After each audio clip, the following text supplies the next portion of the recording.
যে আসলে আমি শুনেছি যে চুয়াডাঙ্গায় অনেক ফলের বাগান আছে, আর বিশেষ করে জীবননগর উপজেলায় আহ, ফলের চাষ হয় অনেক। তা আজকে আমার সুযোগ হয়েছে যে একটা আঙ্গুর বাগান দেখার জন্য।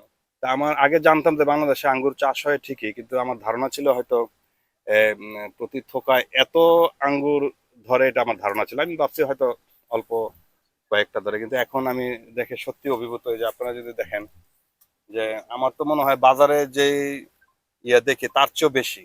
জি, আপনি দেখতে পাচ্ছেন পেছনে এই বাগানটা, এটা ছোট। এর ওই পাশে আর একটা বাগান আছে, এটা 1 বিঘা, ওইটা 2.5 বিঘা, মোট 3.5 বিঘা বাগান।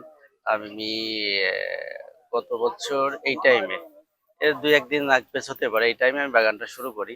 আপনারা হয়তো দেখছেন যে আল্লাহর রহমতে কি পরিমাণে ফল এসেছে। তা আমি জাতগুলো বাংলাদেশ থেকে কালেক্ট করা। আমি কোথাও ইন্ডিয়া, অনেকে বলে ইন্ডিয়া, থাইল্যান্ড, হ্যান-ত্যান ৭১৭ বিভিন্ন দেশ থেকে এনেছে, কিন্তু না, আমি বাংলাদেশ থেকে কালেক্ট করে এখানে লাগাইছি।